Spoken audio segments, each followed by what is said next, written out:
President Biden to hold a solo press conference anytime soon? He will hold a solo press conference, but I don't have a date for you at this point in time. This week? Not this week, no.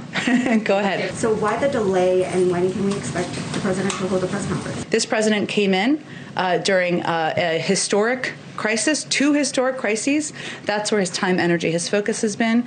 We see more of President Biden, specifically. More than 40 Q&As in the last month. Will we see him regularly? I don't know that you'll see him more than 40 times a month. But that doesn't seem to square with what Jen Psaki said was the president's objective right after he took office.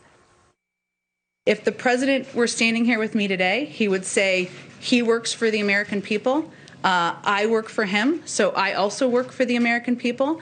But his objective and his commitment is to bring transparency and truth back to government, to share the truth even when it's hard to hear. Katie Pavlich, your thoughts on this?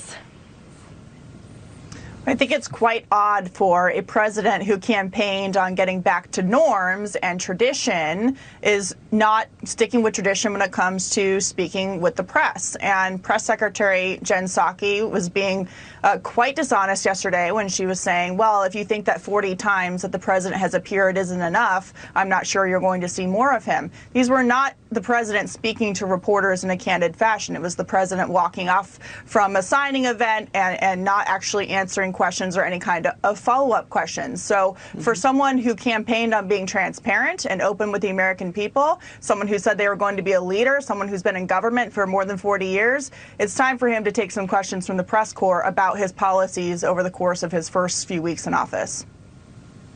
Harris, you explored this in depth in the last hour in Faulkner Focus with Pete Hegseth, Fox and Friends co-host. What is your perspective on this, especially given that longevity that Katie just touched on? 47 years in office, he knows the drill. Well, he knows the drill, but he hasn't had to actually govern the country. He also knew the drill on the campaign trail. Remember, we saw him getting in and off the train, and then he might take a question or two. He hasn't even done that much. Like, he just really doesn't intend to do that. But then he's probably realized that campaigning and whatever hypotheticals you can give in a question and answer situation is very starkly different than governing. So now when you're actually asked to name names and tell us what your plays are and do all of that, when you are actually asked as a coach to win the Super Bowl, you got to come to play.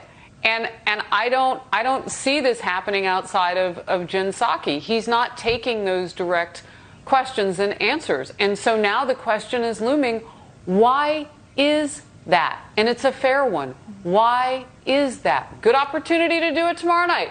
They could have gone from whatever venue they're going to have, their normal per usual venue where he'll give his speech, Thursday night, 8 p.m. Eastern, and he could have said, okay, everybody, 15 minutes, meet me in the briefing room. Let's talk about the pandemic and anything else you want to ask since we're all here at the White House.